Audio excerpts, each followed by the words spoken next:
Hello and welcome. I'm Inger Marie Feldgren Christensen from the University of Southern Denmark. In this video, I'd like to introduce you to ePortfolio as a method of both learning and assessment. I'll start out by providing you with a definition of the term portfolio. Then I'll explain the reasons why you should consider using ePortfolios in teaching and assessment. Following that, I'll describe the type of learning you can facilitate when using ePortfolios. And finally, I'll elaborate on the 3 learning phases that are involved when you use portfolios. I've added some references at the end of the video in case you'd like to know more about ePortfolios. Paulson and Meyer defines portfolio in this way. A portfolio is a purposeful collection of student work that exhibits the student's efforts, progress, or achievements in one or more areas. The collection must include student participation in selecting contents, the criteria for judging merit, and evidence of the student's self-reflection.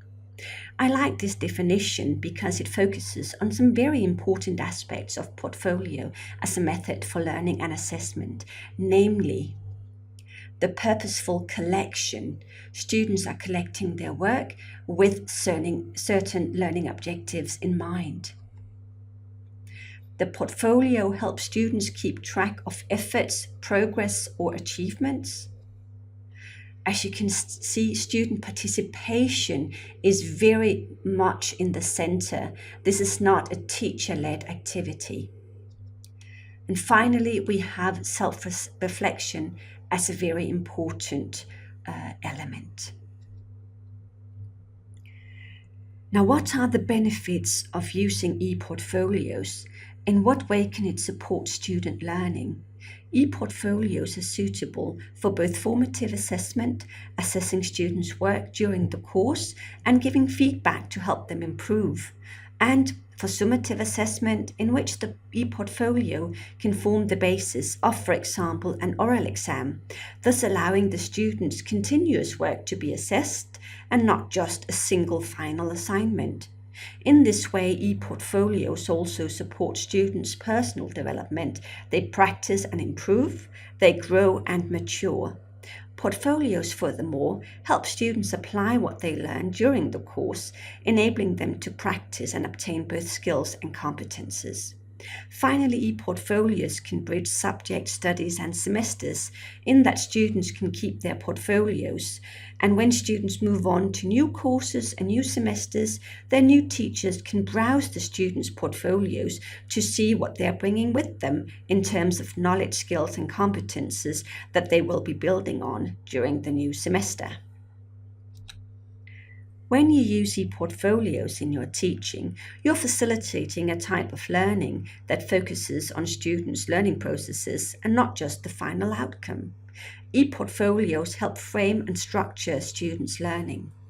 They enable students to document their learning journey. In this way, ePortfolio is a very student-centered learning method that creates a space for personalized learning. The ePortfolio method is not a single learning process, but 3 different and complementary learning phases. Let me elaborate on each of these 3 learning phases in turn. In learning phase 1, the teacher designs and organizes learning activities for students.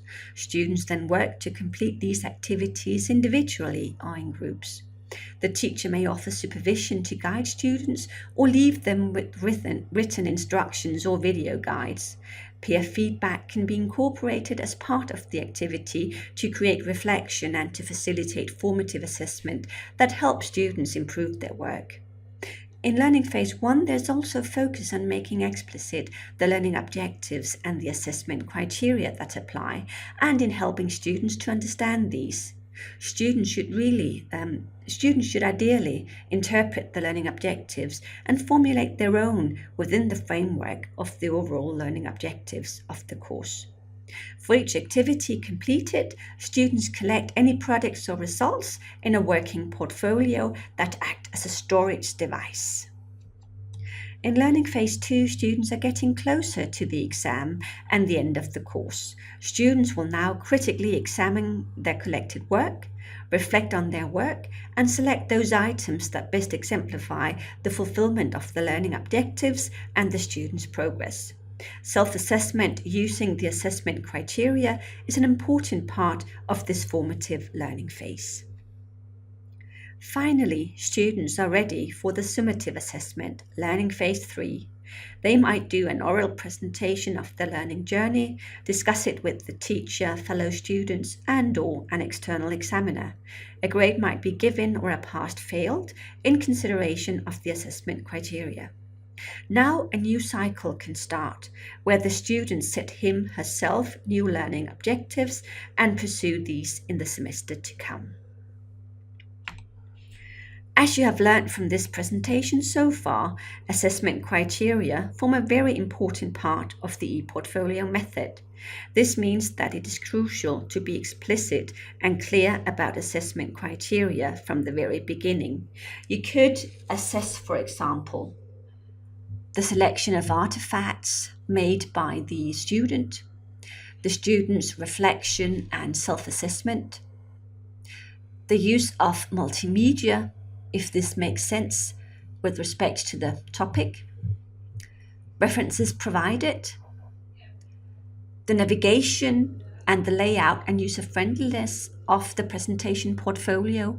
Is it easy to find your way around and study the items collected and the reflections presented?